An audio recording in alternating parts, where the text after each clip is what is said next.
नमस्कार दोस्तों, मैं डॉक्टर भावेश। आज के वीडियो में अपन बात करने वाले हैं लेप्रोसी के बारे में या लेप्रेसी हम बोलते हैं इसे, कुष्ठ रोग भी बोला जाता है।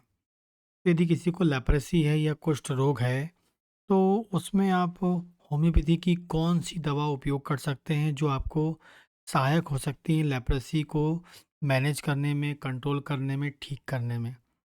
जो भी मैं आपको बताने वाला हूँ यहाँ पर वो एजुकेशनल पर्पज़ से होता है। यदि किसी को लेप्रेसी होती है तो जनरली वो जो है मॉडर्न साइंस में जाता है और डॉक्टर से कंसल्ट करता है। कंसल्ट करने के बाद मेडिकेशन लेता रहता है। उसके बावजूद भी कई बार जो लेप्रेसी है वो कंट्रोल या मैनेज नहीं हो पाती है। तो उस कंडीशन में या वो दवा ले ले ले रहे हैं या ले चुके हैं, उसके बाद भी मैनेज नहीं हुआ है। ले रहे हैं या ले चुके हैं, तब भी मैनेज नहीं हो रहा है। इन दवाओं का सेवन साथ में आप करते हैं तो आपको लाभ मिल सकता है। ठीक है? तो कौन-सी दवा है? पहली दवा है हाइड्रोकोटाइल।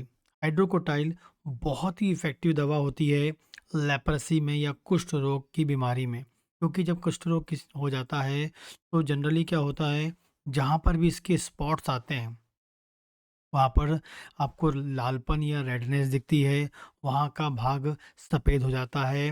इसके अलावा वहाँ पर आपको सुई चुभाने पर भी आपको चुभन नहीं होती है। मतलब वहाँ पर जो सेंसेशन होता है, वो चला जाता है और सेंसेशन चला जाने के कारण, चुभन चले जाने के कारण क्या होता है, मतलब वहाँ की जो नर्व होती हैं, वो थोड़ी मतलब एक प्रकार से उनकी जो वर्किंग जो होती है, फंक्शन जो होता है, कम हो जाता है, जिस कारण से उँगली या बॉडी के कोई भी पार्ट में जहाँ पर भी लेप्रोसी हुई है, वो पार्ट गलने लगता है, ठीक है? या वो पार्ट में आपको बदलाव मिलता है, या हम बोल सकते हैं उस एरिया की जो स्किन है, उसमें आपको थोड़ा-सा मोटापन आपको मिलता है। तो हाइड्रोकोटाइल बहुत ही इफ़ेक्टिवली वहाँ काम करती है और इसको आप मदर टिंचर के फॉर्म में यूज़ कर सकते हैं या लो पोटेंसी 6 पावर में यूज़ कर सकते हैं। मदर टिंचर के फॉर्म में यूज़ करेंगे तो आप इसकी 5 से 10 बूँद सुबह और 5 से ब 10 बूँद शाम आधा कप पानी में ले सकते हैं, क्योंकि कुछ टाइम तक हमको लेना होता है। तो इस दवा को मदर टिंचर फॉर्म से स्टार्ट करें तो अच्छा रिजल्ट आपको मिलने की संभावना है। दूसरी है सोराइनम। सोराइनम जो दवा होती है, इसको डॉक्टर के बिना कंसल्ट के नहीं लेना चाहिए, क्योंकि एक डीप एक्टिंग मतलब डीप लेवल पे काम करने वाली दवा होती है। पुराने स्किन के इन्फेक्शन में अच्छा काम करती है और जिस इन्फेक्शन में गंदी बदबू वाला डिस्चार्ज होता है, वहाँ तो ये रामबाण की तरह काम करती है। पुराना स्किन के इन्फेक्शन, यदि वहाँ से गंदी बदबू वाला डिस्चार्ज निकल रहा है, वहाँ तो बहुत ही गज़ब काम करती है। लेकिन इस दवा को डॉक्टर की बिना सलाह के ना लें, क्योंकि इसकी जो पावर होती है, उसको प्रॉपर्ली सेलेक्ट करना पड़ता है। आगे बात करते हैं आर्सेनिक एल्ब। आर्सेनिक एल्ब भी बहुत ही इफ़ेक्टिवली काम करती है लेप्रोसी में, ठीक है? जिसमें उसको जहाँ पर भी लेप्रोसी हुई है या जहाँ पर भी जो कुष्ठ रोग हुआ है या स्किन में स्पॉट आया है, वहाँ पर यदि अल्सर फॉर्म हो गए हैं, उस एरिया में उनको जलन हो रही है, बर्निंग सेंसेशन उनको जो मिलता है, जनरली सेंसेशन लॉस हो जाता है, लेकिन जो उसके सराउंडिंग एरिया होता है, वहाँ पर बर्निंग सेंसेशन मिलता है। इसके अलावा उसको रेस्टलेसनेस, बहुत अधिक चिंतित रहता है, रेस्टलेस रहता है, इसको अपनी बीमारी को लेके, ठीक है? तो ये कुछ मिलता है उनको, तो आर्सेनिक केल्प के बारे में आप सोच सकते हैं। और लास्ट है सल्फ़र। सल्फ़र भी बहुत ही इफ़ेक्टिव दवा होती है, बहुत ही उपयोगी दवा होती है। स्किन में खुजली होती है, जहाँ पर लेप्रोसी है वहाँ पर खुजली होती है। वहाँ पर आपको बहुत इंटेंस खुजली आपको मिल सकती है, ख़ासकर जैसे ही आप गर्म के संपर्क में जाते हैं या बिस्तर में आप सोते हैं, तो बिस्तर की गर्माहट से जो एक गर्माहट, जैसे आप बिस्तर में सोएँगे तो आपके बिस्तर से कुछ गर्माहट प्रोड्यूस होती है, उस कारण से भी आपको खुजली होती है। तो इस कंडीशन में बहुत अधिक फ़ायदेमंद है। और इस प्रकार से हम बात करें कि जो सल्फ़र है, जब भी आप इस दवा के बारे में सोचते हैं, तो इसको एक सिंगल डोज़ के रूप में आपको लेना चाहिए और साथ में बोलूँ, डॉक्टर की सलाह के बिना कभी ना लें।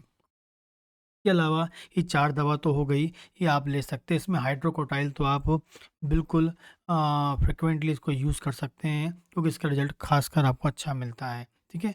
और एक सोरेलिया नाम का एक मदर टिंचर आता है, जिसको आप अपने जो जहाँ पर भी लेप्रोसी हो गई या कुष्ठ रोग के दाग हैं, वहाँ पर आप अप्लाई कर सकते हैं नारियल तेल में मिलाकर। सोरेलिया, सोरेलिया नाम का मदर टिंचर आता है, उसको आप तेल में मिला के अप्लाई कर सकते हैं। और एक कैलेंडुला नाम का मदर टिंचर आता है, उससे पहले जहाँ पर भी लेप्रोसी के आपको दाग हैं, पहले उसको कैलेंडुला मदर टिंचर से साफ कर लें।